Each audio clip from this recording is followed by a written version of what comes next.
여러분, 아버지를 눈앞에서 잃어본 적 있으신가요? 그것도 내가 재촉해서 함께 나간 나들이에서요. 만약 그날 내가 조르지 않았더라면 우리 가족의 삶은 완전히 달라졌을지도 몰라요. 안녕하세요. 저는 나디아라고 합니다. 러시아 상트페테르부르크 외곽의 한적한 마을에서 태어났습니다. 지금은 한국에서 살고 있지만 그전까지의 제 인생은 매 순간이 겨울 같았어요. 눈은 아름답지만 그 안에 숨은 차가운 현실은 쉽게 녹지 않잖아요. 저희 가족은 원래 3명이었습니다. 아빠, 엄마, 그리고 저. 아빠는 자동차 수리공으로 일하시며 가족을 위해 늘 손에 기름때를 묻히던 분이었고, 엄마는 마트 계산원으로 일하셨어요. 가진 건 많지 않았지만 따뜻한 웃음과 소소한 나들이가 있었던 그 시절이 제겐 전부였어요. 그날도 눈이 많이 오고 있었어요. 밖은 하얗게 덮여 있었고 저는 신이 나서 아빠에게 말했죠. 아빠, 우리 눈사람 만들러 나가요. 제발요. 아빠는 처음엔 바쁘다며 고개를 저으셨지만 제가 한참을 졸라대자 결국 두꺼운 외투를 꺼내 입으셨어요. 그래, 우리 공주님이 이렇게 간절히 부탁하는데 아빠가 안 들어줄 수가 없지. 그렇게 우리는 동네 공원까지 걸어갔어요. 하얀 세상 속에서 아빠와 함께 만든 눈사람은 엉성했지만 그보다 행복한 순간은 없었어요. 그런데 돌아오는 길에 너무 미끄러운 길 위에서 한순간 모든 것이 뒤틀려 버렸습니다. 차 한 대가 눈길에 미끄러지며 우리 쪽으로 돌진해왔고 아빠는 저를 본능적으로 밀쳐냈어요. 그 다음 순간 아빠는 도로 위에 쓰러져 있었고 저는 울면서 그의 이름을 불렀습니다. 그 장면이 아직도 눈앞에서 생생하게 떠올라요. 그리고 그게 저희 가족의 마지막 나들이가 되었어요. 아빠의 장례식 날, 엄마는 저를 안아주지도 않았습니다. 그저 멍한 눈빛으로 제 곁을 지나쳤어요. 그리고 그날 이후 엄마는 예전과 달라졌습니다. 매일같이 침묵하고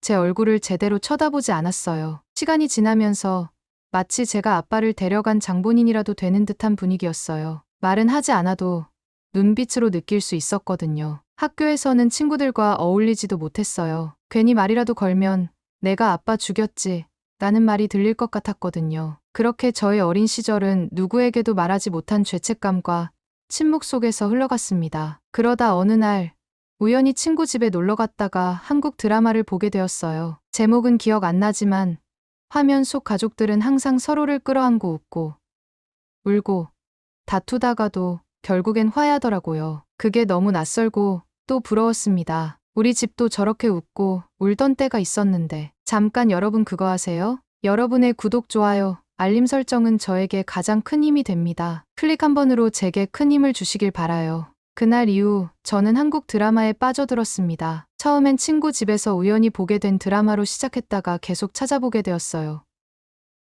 기억에 남는 드라마는 제목이 고맙습니다였는데 아픈 딸과 외할아버지를 돌보며 살아가는 엄마의 이야기였어요. 드라마 속 인물들은 서로에게 늘 괜찮아, 고마워라고 말하며 안아주고 작은 손을 꼭 잡아주는 장면이 많았어요. 그 따뜻한 말투와 행동이 너무 낯설면서도 묘하게 가슴이 저려왔어요. 우리 가족도 저랬다면 하고 생각하며 눈물을 흘리며 보게 되었죠. 그 후로도 가족입니다.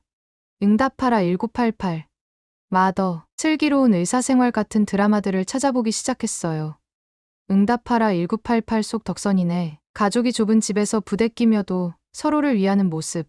정환이 어머니가 아침마다 가족 도시락을 챙겨주는 장면. 친구들이 모여 삼겹살을 구워 먹으며 웃는 장면 하나하나가 제겐 너무 따뜻하게 다가왔습니다. 특히 슬기로운 의사생활의 경우 주인공들이 바쁜 병원 업무 속에서도 서로를 배려하고 가족보다 더 가족 같은 존재로 연결되어 있다는 게 인상 깊었어요. 이런 드라마들을 자막 없이 보다 보니 자연스럽게 귀에 익는 단어들이 생겼습니다. 괜찮아. 밥 먹었어? 고생했어. 사랑해 같은 말들이었죠. 처음엔 뜻을 몰라도 반복해서 들리다 보니 느낌으로 이해하게 되었고 그게 너무 신기했어요. 노트 한 권에 한국어 단어와 대사를 적어놓고 매일 따라 말해보며 발음을 흉내냈어요. 특히 드라마 속 대사 중 하나, 사람은 사람으로 인해 상처받고 사람으로 인해 치유된다라는 말을 수없이 적으며 저 자신도 언젠간 치유받고 싶다는 희망을 품었어요. 드라마만으로는 모자라 K-팝에도 점점 빠져들게 되었어요. 처음엔 단순히 멜로디가 좋다고 생각했지만 가사까지 이해하려고 노력하면서 진짜 위로를 받기 시작했어요. 특히 방탄소년단 BTS의 봄날을 들었을 땐 정말 많이 울었습니다. 보고 싶다. 이렇게 말하니까 더 보고 싶다라는 가사는 돌아올 수 없는 아빠를 그리워하던 제 마음과 너무 닮아 있었어요. 아이유의 마음이라는 곡도 자주 들었어요. 넌 아무 말도 없이 웃고 있지만 난 알아 너의 마음이라는 가사는 마치 제 속마음을 대신 말해주는 것 같았고 혼자 울며 그 노래를 따라 부르던 밤들이 많았어요. 그런 음악은 마치 한국어를 공부하는 것 이상의 감정적인 연결고리가 되어주었어요. 단어 하나하나가 그냥 언어가 아닌 위로로 다가왔고 제 마음에 쌓인 얼음 같은 슬픔을 조금씩 녹여주는 느낌이었죠. 이런 콘텐츠들을 통해 저는 한국을 단순히 좋아하는 나라로 넘어서 살고 싶은 곳, 내 인생을 다시 시작할 수 있을지도 모를 곳으로 생각하게 되었어요. 드라마의 따뜻한 장면들과 음악의 잔잔한 울림 속에서 저는 진짜 가족, 진짜 사랑, 진짜 삶에 대해 다시 꿈꾸기 시작했어요. 어쩌면 현실에선 느낄 수 없었던 가족의 따뜻함을 저는 드라마를 통해 간접적으로나마 느끼고 싶었던 걸지도 몰라요. 아빠의 부재와 엄마의 침묵 속에서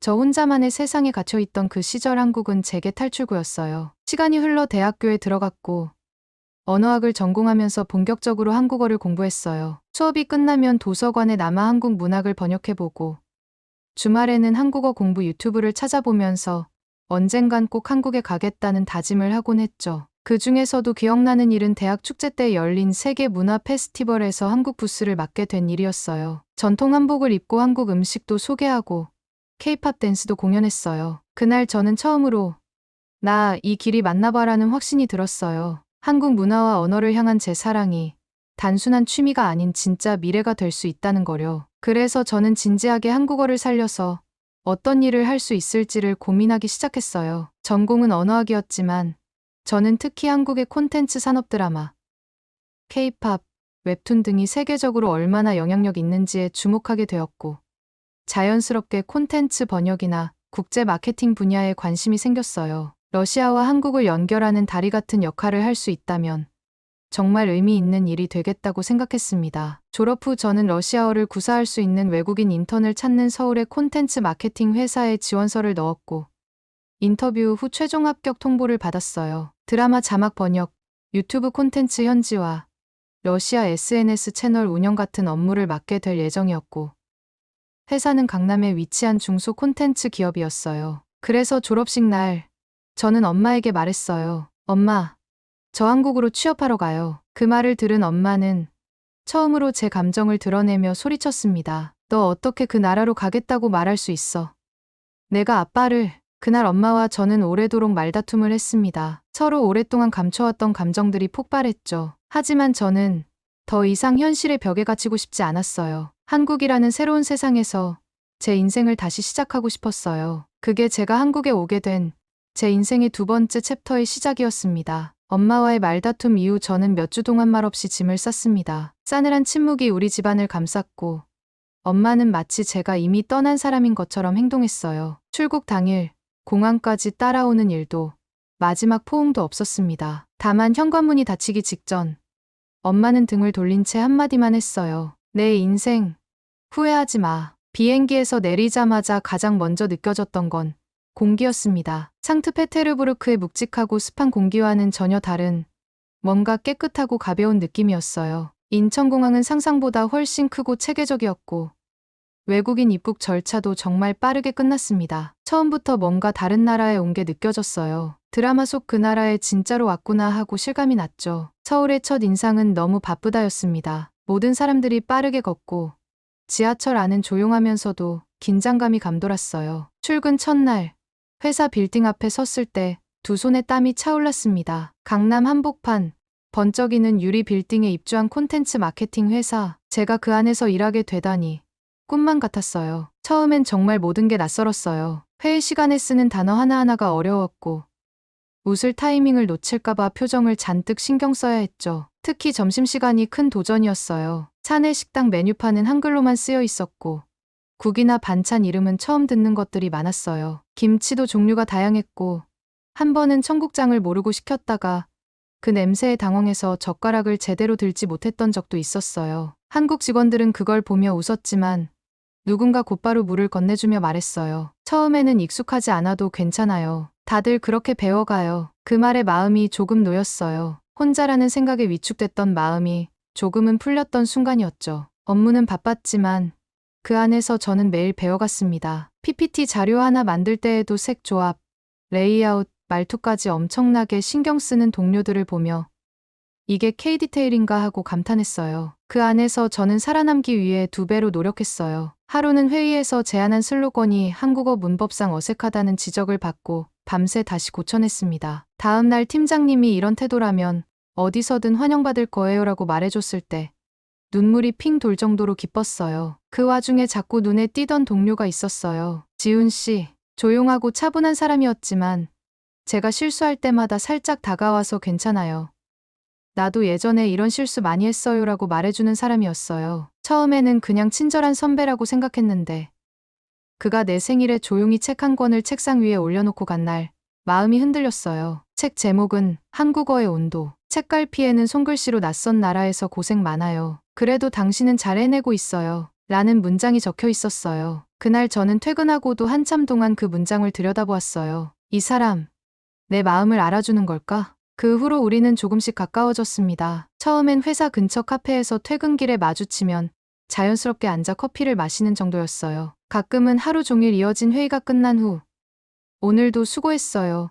한마디를 나누는 게 그렇게 따뜻하게 느껴졌어요. 그는 커피를 마실 때 항상 아메리카노만 마셨고 저는 카페라떼를 좋아했는데 서로의 취향을 묻지 않아도 익숙하게 주문해주는 사이가 되어가고 있었죠. 주말엔 조심스럽게 약속을 잡기 시작했어요. 처음엔 전시회나 북카페 같은 조용한 곳에서 만나다가 점점 서울 근교의 소도시들을 함께 여행하게 되었어요. 인천 차이나타운, 가평의 자라섬, 양평 두물머리처럼 풍경이 예쁜 곳을 다니며 사진도 찍고 길거리 음식도 나눠 먹었어요. 그렇게 조금씩 마음의 거리도 가까워졌습니다. 그 중에서도 가장 기억에 남는 날은 평택에 있는 한국전통문화촌을 함께 방문했던 날이었어요. 가을 햇살이 부드럽게 내리쬐던 날이었고 단풍이 살짝 물들기 시작한 시기였죠. 문화촌 입구에서는 한복을 대여해 입을 수 있었는데 지훈 씨가 한 번쯤 입어보는 것도 재미있겠다며 먼저 제안을 했어요. 저는 분홍색 저고리와 하늘색 치마를,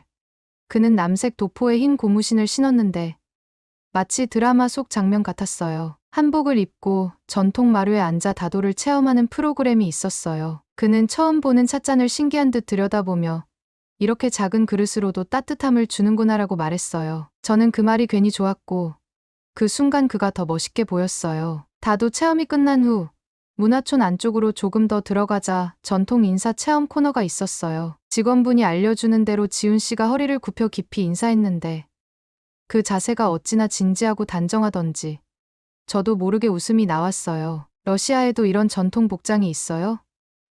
하고 그가 물었을 때 저는 장난스럽게 있지만 당신보단 덜 잘 어울릴 거려라고 말했어요. 그러자 그는 말없이 웃으며 제 머리를 가볍게 쓰다듬었고 그 순간 심장이 이상하게 두근거렸어요. 그날 우리는 오래도록 손을 잡지 않았어요. 하지만 마음이 먼저 서로를 꼭 아는 기분이었어요. 집으로 돌아가는 기차 안에서 그는 조용히 제게 말했어요. 오늘 참 좋았다. 너랑 있어서. 그리고 저도 말했어요.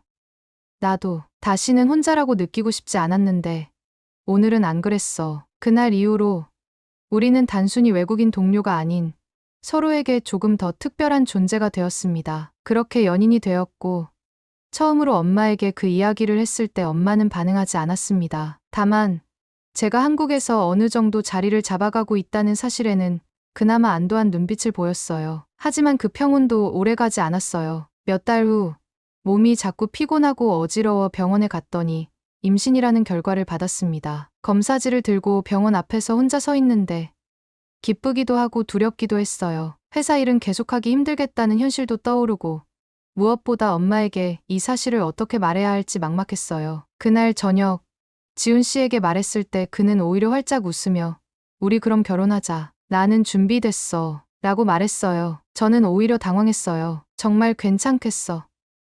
아직 부모님께 말도 못했는데 그러자 그는 부모님은 우리가 차근차근 설득하면 돼. 중요한 건 우리가 서로를 믿는 거야. 라고 말해줬어요. 그의 말은 든든했지만 엄마에게 말하는 건 또 다른 차원의 일이었어요. 전화를 걸어 용기 내어 모든 걸 말했을 때 엄마는 처음엔 아무 말이 없었습니다. 그러다 이내 떨리는 목소리로 말했어요. 한국도 모자라서 이제 한국 남자랑 애까지 낳겠다고.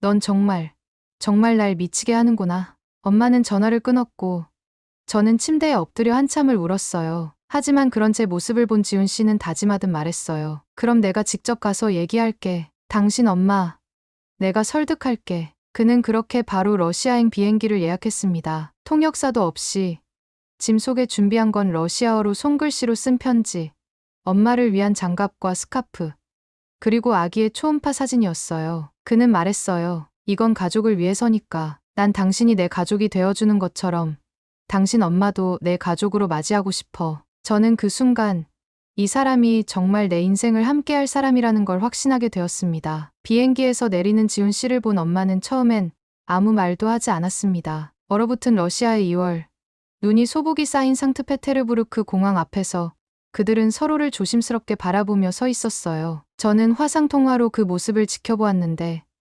묘하게 숨이 막히는 기분이 들었습니다. 엄마가 그의 얼굴을 보는 것만으로도 다시 화를 낼까 두려웠어요. 지훈 씨는 도착하자마자 작은 숙소로 짐을 풀고 직접 손으로 써간 러시아어 편지를 다시 꺼내 읽어봤다고 했어요. 발음 하나하나를 영상으로 연습하고 그동안 러시아어로 인사말 정도는 익혀둔 상태였어요. 그는 완벽하진 않았지만 진심을 담아 엄마에게 다가가려고 했습니다. 다음 날 아침, 두 사람은 집 근처 작은 카페에서 처음 대면했습니다. 엄마는 처음엔 굳은 표정으로 앉아 있었지만 지훈 씨는 준비해간 러시아어로 인사를 건넸어요. 안녕하세요.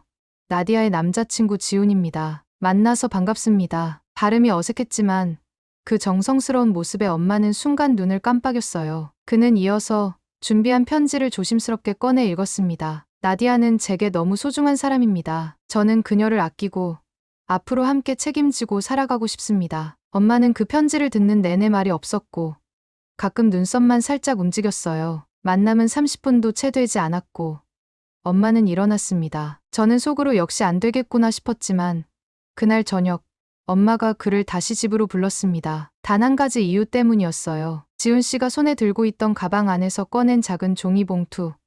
그 안엔 손녀의 초음파 사진이 있었거든요. 사진을 본 엄마는 그 자리에 멈춰 서서 한참을 말없이 서 있었어요. 이게 내 손주라고?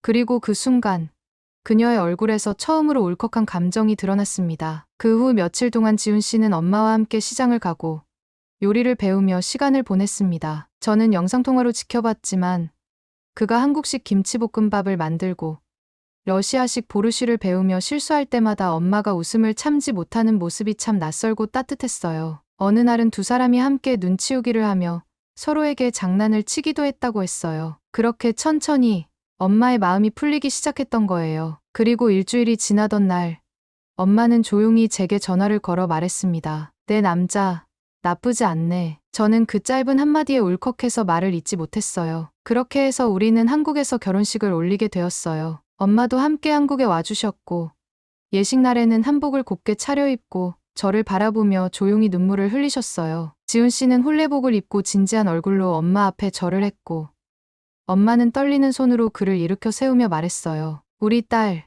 잘 부탁해요. 그 말에 모든 하객들이 따뜻하게 웃었고 제 눈에서는 눈물이 멈추지 않았습니다. 결혼 후엔 예상치 못했던 또 다른 문화 차이를 마주하게 되었어요. 산후조리라는 개념도 처음이었고 출산 후 첫 딸은 온 가족이 도와주는 한국식 시스템이 신기하기만 했습니다. 엄마는 처음엔 왜 이렇게 과하게 쉬어야 하냐고 투덜댔지만 조리원에서 제공하는 음식이며 마사지, 간호 서비스를 직접 보고 나서는 저보다 더 적극적으로 이용하게 되었어요. 아기가 태어나고 나서의 변화는 정말 컸습니다. 엄마는 하루에도 몇 번씩 아기를 안아들고 러시아어로 동료를 불러줬고 지훈 씨는 그 옆에서 맘마, 똥 같은 단어를 하나씩 따라하며 웃음을 주었어요. 언어도 다르고 살아온 환경도 다르지만 사랑 앞에서는 그런 것들이 아무런 장벽이 되지 않는다는 걸 저는 매일 실감했어요. 특히 기억에 남는 에피소드는 아이가 처음으로 할머니라는 단어를 말했을 때입니다. 엄마는 깜짝 놀라 입을 틀어막고 울기 시작했어요. 내가 이 아이의 할머니라고 불릴 수 있다니.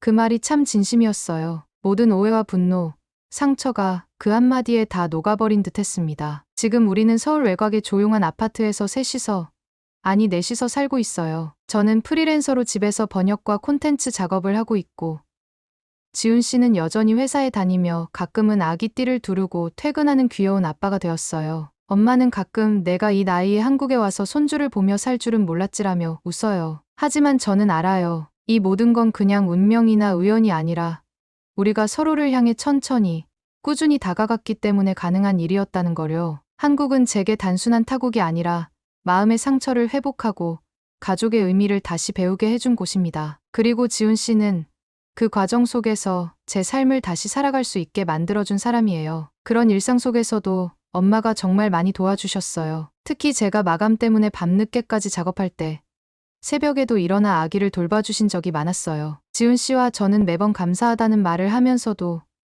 뭔가 더 특별한 보답을 드리고 싶었어요. 그래서 상의 끝에 가족 여행을 떠나기로 했습니다. 이번 여행은 단순한 관광이 아니라 엄마에게 한국에서의 삶이 얼마나 풍요롭고 다양한지를 직접 보여드리고 싶었어요. 흔한 경복궁이나 인사동이 아닌 조금은 특별하고 우리 가족만의 기억을 만들 수 있는 곳을 찾다가 전라남도 보성의 녹차밭과 순천의 드라마 세트장을 포함한 2박 3일 여행을 계획했어요. 보성 녹차밭은 TV에서만 보던 끝없이 펼쳐진 초록 언덕이 정말 장관이었습니다. 엄마는 그 풍경을 보고 러시아 초원과는 전혀 다른 느낌이네. 마치 누가 붓으로 산을 칠해놓은 것 같아라며 감탄했어요. 우리는 녹차 아이스크림을 먹으며 언덕을 걷고 함께 셀카도 찍었어요. 아기는 처음 보는 초록빛 세상에 눈을 반짝였고 지훈 씨는 아기띠를 맨 채 엄마와 나란히 산책을 하며 소소한 농담을 주고받았어요. 그 다음 날은 순천으로 이동했어요. 순천 드라마 세트장은 한국의 1980년에서 90년대 생활상을 재현해둔 마을인데 엄마는 그곳에서 한국 사람들의 옛 생활 방식을 직접 보고 무척 흥미로워하셨어요. 한국 드라마 속 이 장면들 다 여기서 촬영된 거구나 하시며 실제로 본 장면과 연결시키며 좋아하셨어요. 저는 그 모습을 보며 괜히 뿌듯했어요. 드라마로 시작된 엄마와 제 한국 이야기. 이렇게 현실 속 여행으로까지 이어지다니요. 특히 저녁엔 순천만 국가정원에서 열린 야경 라이트 쇼를 함께 봤어요. 음악과 빛이 어우러진 화려한 공연을 배경으로 가족 사진을 찍는데 엄마가 조용히 제 손을 꼭 잡았어요. 나디야, 내가 이렇게까지 성장할 줄 몰랐어. 이제는 정말 자랑스럽고 고마워. 그 말에 저는 눈물이 핑 돌았고 지훈 씨도 조용히 고개를 끄덕였어요. 그 여행은 단순한 여행이 아니었습니다. 우리 가족이 한국이라는 공간 안에서 서로를 더 이해하고 감사하고 사랑하게 된 증거였어요. 돌아오는 기차 안에서 엄마는 말했어요. 이제는 여기서 늙고 싶다. 이 아기랑 계속 살면서 한국어도 더 배우고 친구도 만들고 싶어. 저는 웃으며 말했어요. 그럼 여기가 이제 진짜 우리 집이에요. 그 여행은 단순한 가족 나들이가 아니었습니다. 한국이라는 낯선 땅에서 시작된 우리 셋. 아니, 이제는 넷의 여정이 가족이라는 이름으로 온전히 이어졌다는 걸 확인하는 시간이었어요. 초록빛 보성 언덕을 함께 걸으며 웃고 순천의 조용한 골목길에서 과거의 한국을 함께 경험하고 정원의 불빛 아래에서 서로를 마주보며 나눈 그 짧은 순간들 속에 우리는 그동안 지나온 시간보다 더 진한 사랑을 확인했어요. 서울로 돌아오는 기차 안, 아기는 지훈 씨의 품에서 곤히 잠들었고 엄마는 창밖 풍경을 보며 조용히 말했습니다. 처음엔 이 나라가 차갑게 느껴졌어. 언어도 낯설고 모든 게 너무 빨리 흘러가니까. 근데 이제는 그 속도가 마음에 들어. 내가 이 나라에서 웃을 수 있으니까. 저는 그 말을 오래도록 곱씹었어요. 누군가의 희생으로 시작된 제 인생이 이렇게나 따뜻하고 단단한 가족으로 이어질 줄은 몰랐습니다. 한국은 저에게 도망이 아닌 시작이 되었고 아물지 않던 상처를 감싸 안아준 곳이었어요. 가족이라는 단어가 그저 피로 이어진 관계가 아닌 함께 시간을 쌓아가며 만들어지는 우리의 집이라는 걸 저는 이곳에서 배웠습니다. 이제는 매일이 선물처럼 느껴집니다. 아이가 자라는 모습을 지켜보며 엄마가 웃는 모습을 바라보며 지훈 씨와 소소한 일상을 나누며 삶은 때로 우리에게 너무 가혹하지만 그 안에서도 따뜻함은 반드시 길을 찾아 들어오는 거려. 그리고 저는 말할 수 있어요. 그 길 끝에서 만난 한국이 제 인생의 가장 따뜻한 봄이었다고요. 혹시 지금 여러분도 어딘가로 떠나야 할까 망설이고 계신가요? 낯선 곳이 두렵고 익숙한 것을 떠나는 게 주저되시나요? 그렇다면 저의 이야기를 기억해 주세요. 길이 낯설수록 그 끝에는 가장 소중한 무언가가 기다리고 있을지도 모릅니다. 오늘의 이야기는 여기까지입니다. 오늘의 사연이 마음에 드셨다면 구독, 좋아요 부탁드리겠습니다. 소중한 시간 긴 이야기 끝까지 들어주셔서 진심으로 감사합니다. 앞으로도 더 좋은 사연으로 여러분을 찾아오겠습니다. 시청해 주셔서 감사합니다. 한국 남자랑 결혼하면 그 순간부터 너는 내 딸이 아니야 라는 말을 진짜로 제 엄마한테 들었습니다. 농담이 아니라 정말 그랬어요. 평생을 사랑해주던 엄마가 제 앞에서 그렇게 차갑게 말하는 걸 상상이나 해보셨나요? 안녕하세요. 저는 미국 시카고 북부에 살고 있는 에밀리라고 해요. 나이는 31, 마케팅 회사를 다니고 있고 지금은 한국에서 사랑을 시작한 지 벌써 3년이 넘었어요. 그런데 이 이야기를 처음부터 해야 할 것 같아요. 왜냐하면 제가 한국에 대해 알게 된 계기부터 지금까지의 여정이 너무 극적이고 너무 따뜻했거든요. 그리고 무엇보다 제가 사랑한 사람과의 이야기는 단순한 연애담이 아니라 저와 제 가족이 가진 오해와 편견을 깨뜨린 감동의 여정이었으니까요. 저희 가족은 미국에서도 꽤 보수적인 편이에요. 엄마는 남침매 교회에서 열심히 봉사하시고 아버지는 해군 출신으로 늘 엄격하셨죠. 저에겐 2살 어린 여동생이 있는데 그녀는 캘리포니아에서 교사로 일하고 있어요. 가족 간의 유대는 아주 강했지만 동시에 서로의 삶에 대한 간섭도 많았던 게 사실이에요. 특히 엄마는 제가 어릴 때부터 데이트 상대에 대해 유난히 신경을 많이 쓰셨어요. 대학 때 처음 사귀었던 남자친구도 엄마의 반대로 오래 못 갔어요. 그때 엄마가 했던 말이 아직도 생생하게 기억나요. 넌 너무 착해서 이상한 사람한테 홀랑 넘어갈까봐 걱정돼. 그때는 그냥 딸을 걱정하는 엄마의 마음이라고 생각했는데 지금 와서 보면 그 말 속에는 세상에 대한 편견도 많이 섞여 있었던 것 같아요. 제가 한국이라는 나라에 처음 관심을 가지게 된 건 K-팝 때문이었어요.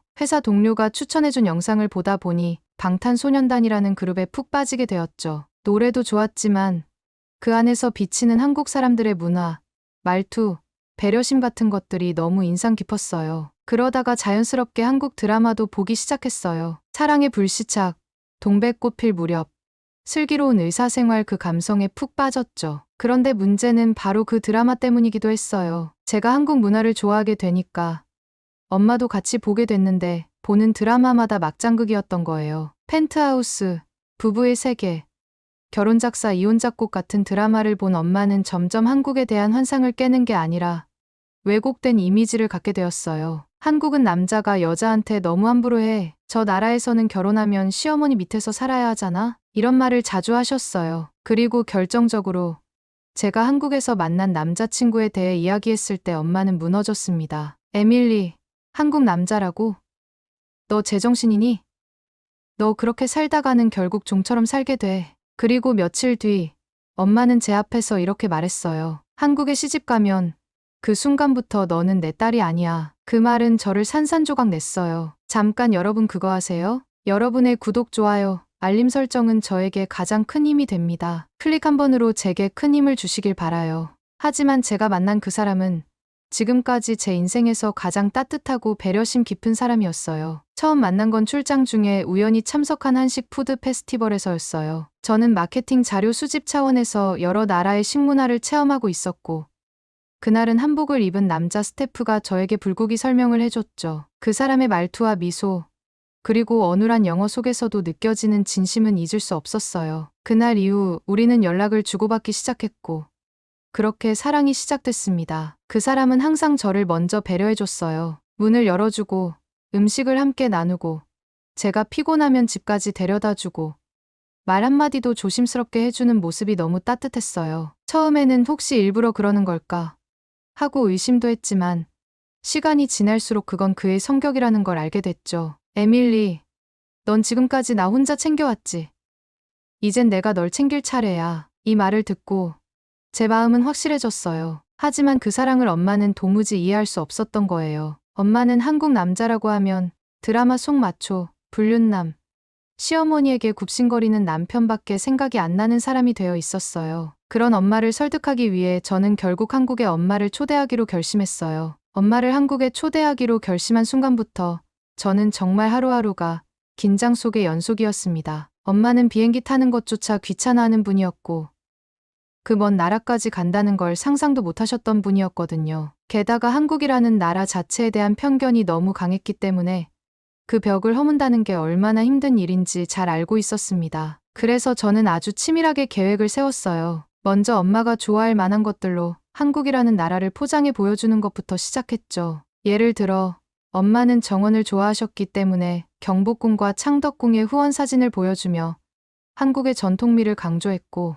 또 음식에 관심이 많으셔서 한식의 다양한 반찬 문화를 설명해드리며 식문화의 깊이를 자랑했어요. 결정적으로 엄마가 한국에 오시게 된 계기는 바로 건강검진이었습니다. 미국에서는 검진 예약 한번 하려면 몇 주씩 걸리는데 제가 한국에서 받았던 건강검진이 얼마나 빠르고 체계적인지 말해줬더니 조금 관심을 보이셨어요. 그래서 여행 겸 건강검진 한번 해보자며 슬쩍 설득했죠. 결국 엄마는 이번 한 번만 간다는 조건으로 한국행 비행기에 오르셨습니다. 엄마가 인천공항에 도착했을 때 저는 일부러 공항 리무진 버스를 이용하게 했어요. 공항철도도 좋지만 창밖으로 보이는 도시 풍경과 편안한 좌석, 그리고 정돈된 안내 방송이 엄마에게 좋은 첫인상을 줄 수 있을 거라 생각했거든요. 예상은 적중했어요. 여기 공항 진짜 깔끔하네. 직원들도 친절하고. 엄마 입에서 처음으로 긍정적인 말이 나왔습니다. 거기서 먹은 첫 끼는 한남동의 어느 조용한 골목에 자리한 한 식당에서였어요. 건물 외관은 마치 갤러리처럼 모던했는데 안으로 들어가니 따뜻한 조명과 나무 인테리어가 조화를 이루며 아늑한 분위기를 자아냈습니다. 창밖으로는 단풍이 든 은행나무가 바람에 살랑거렸고 엄마는 입구에서 슬리퍼로 갈아 신는 것도 새롭다며 신기해하셨어요. 저희는 불고기 정식을 주문했어요. 엄마는 원래 고기를 좋아하시기도 했고 한국의 대표 음식이라고 하면 역시 불고기니까요. 잠시 후 직원이 커다란 쟁반에 반찬과 함께 밥과 국, 메인 요리를 담아왔는데 그 순간 엄마의 표정이 정말 가관이었어요. 잠깐만. 이거 전부 우리가 시킨 거야? 테이블에는 보기에도 먹음직스러운 반찬들이 빼곡하게 놓여 있었어요. 나물무침, 김치, 계란찜, 오징어 젓갈, 감자조림, 애호박볶음, 무생채, 도토리묵, 콩나물무침, 그리고 다시마 튀각까지. 그 양도 양이었지만 색감과 플레이팅이 정말 예술이었어요. 엄마는 연신 사진을 찍으며 감탄을 쏟아냈습니다. 에밀리, 미국에서 이 정도 나오려면 얼마 줘야 하는지 알아?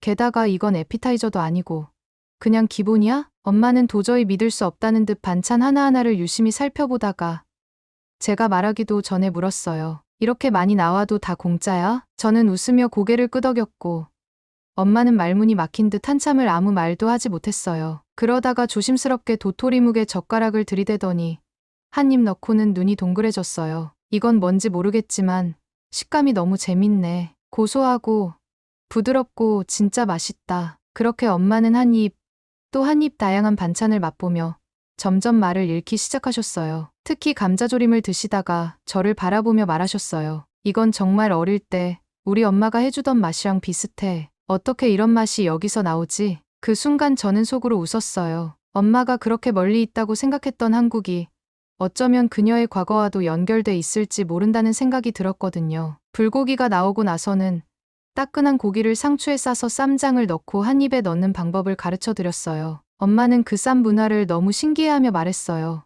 음식을 이렇게 직접 조합해서 먹는 게 재미도 있고 건강에도 좋을 것 같아. 미국은 그냥 한 접시에 고기, 감자, 야채 다 나눠져 있는데 여긴 내가 골라서 조화롭게 먹을 수 있으니까 더 풍성하게 느껴진다. 그리고 결정적으로 엄마를 감동시킨 건 식사 중간중간 물을 따라주고 다 먹은 반찬을 리필해주는 직원의 태도였어요. 엄마는 미국 식당에서는 이렇게까지 안 해줘. 거기선 무슨 요청만 해도 눈치 보여서 불편한데 여긴 오히려 먼저 챙겨주네. 하시며 고개를 절레절레 흔드셨어요. 식사를 마친 뒤 계산을 하려고 카운터로 가는 길. 엄마는 한참을 생각하시더니 조용히 말했어요. 이 나라 사람들 참 섬세하고 따뜻하다. 이런 식사 하나에도 마음이 담겨 있는 것 같아. 그날 불고기 정식 한 끼는 단순한 식사가 아니었어요. 엄마에게 한국이라는 나라가 단순히 드라마 속의 무서운 사회가 아니라 실제로는 따뜻하고 사람 중심적인 문화라는 걸 보여주는 강력한 경험이었죠. 그리고 저는 그 작은 식탁 위에서 엄마의 오해 한 켠이 서서히 무너지고 있다는 걸 느낄 수 있었습니다. 이튿날은 병원에 예약해둔 건강검진을 받으러 갔습니다. 종합검진이었는데 영어 안내가 가능한 코디네이터가 함께 동행해주고 절차도 빠르고 정확해서 엄마는 꽤 만족하셨어요. 특히 대기실에 앉아 계시면서 여기 병원 맞아? 무슨 호텔 같다는 말을 몇 번이나 하셨을 정도로 감탄하셨어요. 제가 기다리는 동안 엄마는 병원에서 제공한 두유와 간식을 드시며 웃으셨고, 저는 그 미소를 보며 속으로 드디어 마음이 열리고 있구나 싶었습니다. 그리고 그날 저녁, 제 남자친구와의 첫 대면이 있었습니다. 사실 저는 많이 걱정했어요. 엄마는 워낙 엄격한 성격이고, 남자친구는 수줍음이 많은 성격이라 둘이 잘 맞을 수 있을지 긴장했거든요. 하지만 남자친구는 정장을 입고 작은 꽃다발을 들고 나왔고, 엄마에게 정중하게 인사하며 영어로 자신을 소개했어요. 만나 뵙게 되어 정말 영광입니다. 에밀리를 행복하게 만들겠습니다. 그 말에 엄마는 말은 안 했지만 살짝 고개를 끄덕이셨어요. 셋이서 함께 저녁을 먹으며 남자친구는 엄마에게 한국 문화에 대한 설명을 조심스럽게 해드렸어요. 예를 들어 명절에 부모님을 찾아뵙는 문화도 사랑과 존중의 표현이며 여성이 억압받는 것이 아니라 서로를 배려하며 살아가는 문화라고 말했어요. 엄마는 처음엔 말수가 적었지만 시간이 지나면서 점점 이야기를 나누기 시작하셨어요. 그날 밤 집으로 돌아오는 길에 엄마가 조용히 말했어요. 에밀리, 저 사람 참 예의가 바르네. 미국 남자들보다 더 매너 있네. 그 말을 듣고 저는 눈물이 날 뻔했어요. 엄마가 처음으로 제 선택을 존중해준 순간이었으니까요. 그날 이후 엄마는 점점 마음을 열기 시작하셨고, 다음 날에는 남자친구가 일하던 사무실에도 함께 방문하게 되었습니다. 직원들이 엄마에게 인사하며 환대해주는 모습에 엄마는 다시 한번 놀라셨고, 이런 조직 문화는 미국보다 나은 것 같아라는 말도 하셨어요. 일주일 동안 엄마와 함께한 한국 여행은 단순한 관광이 아니라 진짜 이해의 여정이었습니다. 엄마가 한국이라는 나라를 마음으로 받아들이는데 큰 역할을 했던 장소들, 그 중에서도 네 곳이 유난히 기억에 남아요. 첫 번째는 남산타워였습니다. 저녁 즈음에 도착했는데 타워로 올라가는 케이블카를 타고 천천히 올라가면서 서울의 야경이 점점 펼쳐질 때 엄마는 숨을 멈춘 듯 조용히 그 풍경을 바라보셨어요. 서울이라는 도시가 이렇게 거대하고 세련된 곳이라는 걸 직접 눈으로 보기 전까지는 상상도 못하셨던 거죠. 전망대에 올라가 도심의 불빛을 내려다보며 엄마는 말없이 제 손을 잡으셨어요. 여기 참 멋지다. 그 한마디에 모든 감정이 담겨 있었어요. 그리고 사랑의 자물쇠를 보며 엄마는 웃으며 말했죠. 우리도 하나 걸어보자. 너랑 나. 새로운 시작으로. 다음 날은 북촌한옥마을로 향했어요. 고즈넉한 골목길, 나무 창살 너머로 보이는 아담한 마당, 그리고 돌담길을 따라 걷는 그 여유로운 시간은 엄마에게 전혀 새로운 경험이었어요. 여기는 시간 여행하는 기분이야. 어릴 적 할머니 집이 생각난다. 그 말에 저는 놀랐어요. 서로 다른 문화, 서로 다른 시대였는데도 뭔가 통하는 게 있었던 거죠. 작은 한옥 카페에 들어가 따뜻한 유자차를 마시며 엄마와 도란도란 이야기를 나눴어요. 이런 공간에서 살면 마음이 평온해질 것 같아. 엄마의 눈빛이 그날따라 유난히 부드러웠습니다. 그 다음은 광장시장이었어요. 시끌벅적한 시장 특유의 활기, 정겨운 상인들의 목소리, 그리고 풍성하게 펼쳐진 전 음식들. 처음엔 엄마도 조금 놀라셨지만 곧 눈을 반짝이며 이곳저곳을 구경하기 시작하셨어요. 특히 마약김밥과 빈대떡, 떡볶이를 드셨을 때는 감탄을 아끼지 않으셨어요. 이거 뭐야? 어떻게 이렇게 맛있지? 진짜 마약 넣은 거 아니야? 그리고 분식집 아주머니가 이쁘신 어머니, 많이 드세요 하고 웃으며 음식을 더 챙겨주셨을 때 엄마는 감동받은 표정으로 말했어요. 이 사람들 참 따뜻하다. 말투도 정겹고. 저는 속으로 웃었어요. 엄마가 말끝마다 무섭다, 엄격하다고 말하던 한국인들이 정작 자신에게 친절을 베풀자 그제야 진짜를 느낀 거였죠. 마지막으로 들른 곳은 인사동 근처의 전통 찻집이었어요. 좁은 골목 안, 한옥을 개조한 찻집이었는데 실내에 들어서자 은은한 국화향이 퍼졌고 낮게 깔린 조명과 조용한 음악, 그리고 나무 바닥이 참 아늑했어요. 차를 내어주던 한복 입은 직원이 엄마에게 정중하게 인사하며 다도를 설명해줬고 엄마는 진지하게 귀를 기울이셨어요. 저는 국화차를, 엄마는 대추차를 마시며 그날 하루를 되돌아봤어요. 차의 따뜻함 때문이었을까요?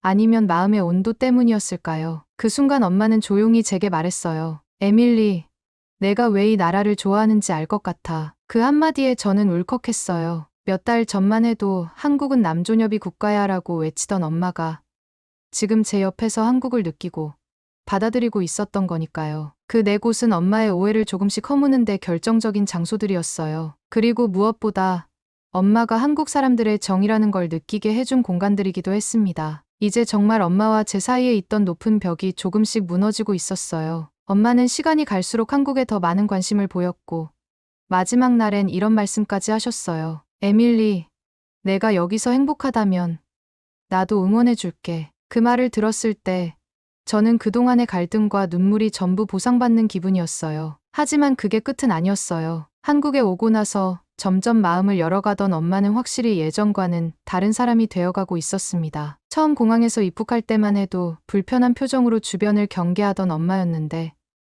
며칠이 지나면서부터는 먼저 사진을 찍자고 하고 식당에 들어가면 직원에게 먼저 안녕하세요라고 인사도 하셨어요. 그 모습이 저는 참 감격스러웠고 그래서 엄마가 이대로 계속 한국을 좋은 시선으로 바라보게 되길 바랐어요. 하지만 인생이란 게 그렇게 순탄하게만 흘러가진 않더라고요. 그날은 평범한 하루였어요. 엄마와 함께 남자친구를 다시 만나 저녁을 먹고 근처의 북카페로 이동했어요. 엄마는 그날따라 유독 피곤해 보였는데 아침부터 강행군을 했던 탓도 있었고 이전에 미국에서 치과 치료를 받았던 어금니에 약간의 통증이 느껴진다고 하셨어요. 처음에는 대수롭지 않게 넘겼어요. 괜찮아.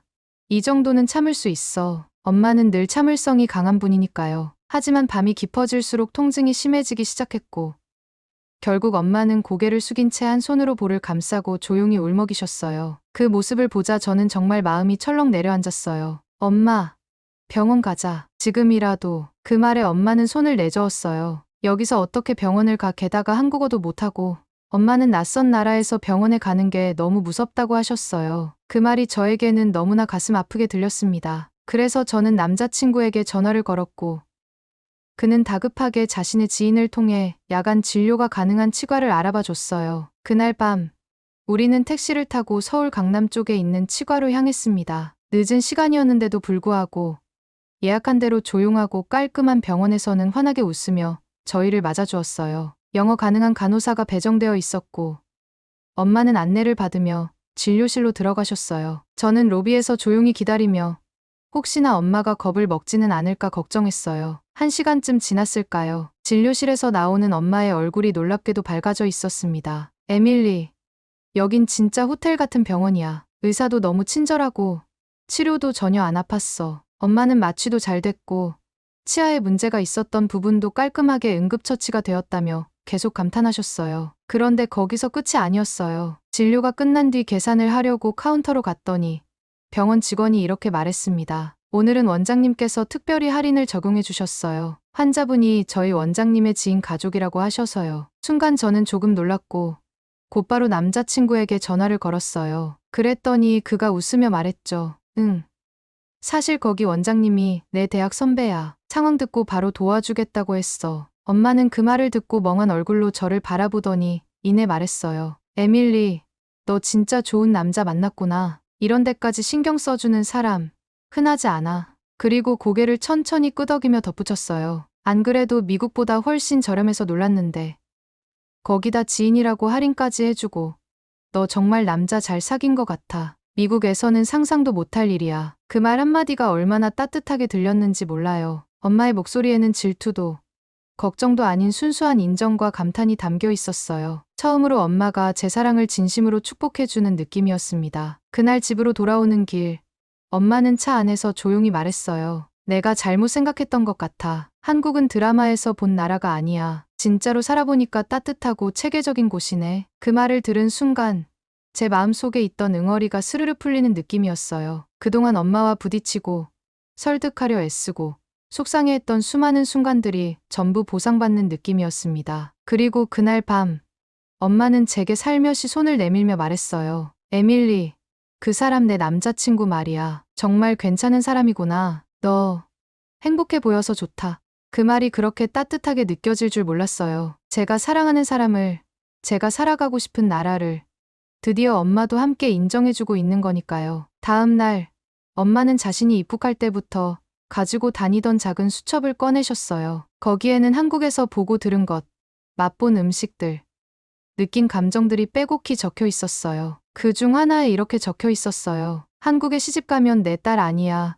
그 말은 내가 너무 빨리 해버렸구나. 저는 그 문장을 보고 한참을 말없이 바라봤어요. 그 한 줄이 엄마의 변화 전부를 보여주는 증거였어요. 이제 우리는 서로를 이해할 수 있게 되었고, 엄마는 저를 응원해주는 사람이 되어가고 있었습니다. 하지만 엄마의 한국 여행이 끝나가는 시점, 진짜 마지막 결정의 순간이 다가오고 있었습니다. 엄마는 저에게 아직 말하지 않은 고민이 하나 있었고, 저는 그것이 무엇인지 전혀 예상하지 못한 상태였어요. 엄마는 공항으로 가기 전날 밤, 호텔 창가에 앉아 서울의 야경을 조용히 바라보고 있었어요. 그날따라 하늘은 맑고 별이 많이 보였고, 도시의 불빛들은 반짝이며 마치 엄마의 마음을 읽고 있는 듯했어요. 저는 따뜻한 보이차를 한 잔 건네며 조용히 앉았고, 둘 사이에는 한동안 말이 없었어요. 하지만 그 침묵은 어색함이 아니라 깊은 이해와 감정을 나누는 평화로운 시간이었어요. 에밀리, 엄마가 조심스럽게 입을 열었어요. 사실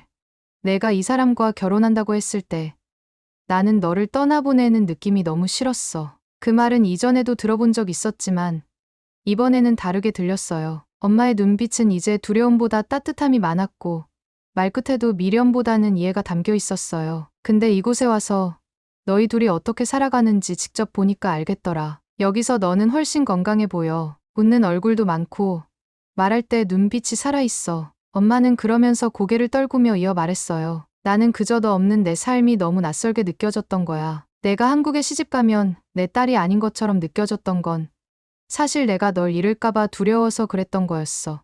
그 고백은 제게 큰 울림이었어요. 처음엔 단순히 한국이라는 나라에 대한 편견이나 문화적인 차이 때문에 갈등이 생겼다고 생각했는데, 결국 그 깊은 곳에는 사랑하는 딸을 놓치고 싶지 않은 엄마의 마음이 있었던 거였어요. 저는 엄마의 손을 꼭 잡고 말했어요. 엄마, 나는 어디에 있어도 엄마 딸이야. 한국이든 미국이든 난 엄마한테서 멀어진 적 없어. 그 말을 들은 엄마는 조용히 눈을 감고 제 손을 더 세게 잡아주셨어요. 그날 밤, 엄마는 잠들기 전 저에게 한 가지를 물어보셨어요. 에밀리, 혹시 내가 결혼식 할 때 나도 한복 입고 참석해도 될까? 그 질문은 말로 표현할 수 없는 감동이었어요. 엄마가 이제는 한국 문화를 단순히 받아들이는 걸 넘어 함께하겠다는 의지를 보여주는 말이었으니까요. 저는 당연하다는 듯 고개를 끄덕였어요. 엄마, 그건 당연하지. 오히려 내가 고마워. 엄마는 미소를 지으시며 핸드폰으로 한복 스타일을 검색하시기 시작했어요. 그 모습이 어찌나 진지하고 귀여운지 저는 옆에서 쉴 새 없이 웃었어요. 그리고 드디어 공항에 가는 날, 엄마는 짐을 다 챙긴 후 마지막으로 호텔방을 한 바퀴 둘러보셨어요. 책상 위에 놓인 수첩을 챙기며 말씀하셨어요. 이건 한국에서의 내 첫 번째 여정을 담은 기록이야. 나중에 다시 오게 되면 두 번째 이야기도 써야겠지. 공항으로 향하는 차 안에서 엄마는 창밖으로 스치는 서울의 거리와 사람들을 바라보며 몇 번이나 고개를 돌려 뒤를 돌아보셨어요. 여기 다시 오고 싶어질 줄은 몰랐어. 이렇게 정이 많은 도시일 줄도 몰랐고, 엄마의 말에는 아쉬움과 설렘이 동시에 섞여 있었어요. 떠나는 건 아쉽지만 다시 오고 싶다는 마음은 이미 이곳을 받아들였다는 증거였어요. 출국장 앞에서 마지막 포옹을 나누면서 엄마는 제 귀에 속삭였어요. 에밀리, 잘 살아. 그리고 항상 너 자신을 잃지 말고 살아가. 한국이라는 나라가 너를 이렇게 따뜻하게 품어줬다는 걸 알게 돼서 나 정말 다행이야. 엄마가 돌아간 뒤 저는 한동안 공항에 앉아 하늘을 올려다봤어요. 서울의 하늘은 여전히 넓었고 사람들의 발걸음은 여전히 분주했지만 제 마음은 이상하게도 조용하고 평화로웠어요. 이제는 누가 뭐래도 저는 한국에서 제 삶을 살아갈 준비가 되어 있었어요. 그리고 가장 중요한 건 이제 엄마도 그 길에 함께 해준다는 사실이었어요. 몇 주 후 엄마에게 소포 하나가 도착했어요. 안에는 손편지와 함께 엄마가 직접 만든 김치가 들어 있었어요. 에밀리, 한국에서 배운 레시피로 만들어봤어. 아직은 어설프지만 내가 좋아해줬으면 좋겠어. 편지에는 한글로 짧게 이렇게 적혀 있었어요. 사랑해, 딸. 이 모든 여정이 기적처럼 느껴졌어요. 그저 사랑하는 사람과 함께하고 싶었을 뿐인데 그 선택이 제 인생을 바꾸고 엄마의 인생까지 넓혀준 거였어요. 이제 저는 더 이상 한국에 시집가는 딸이 아니에요. 저는 한국에서 저만의 삶을 살아가고 있는 사람이고, 엄마는 그 삶을 응원해주는 제 든든한 친구가 되어주셨어요. 그리고 저는 확신할 수 있어요. 진심은 언젠가 반드시 전해지고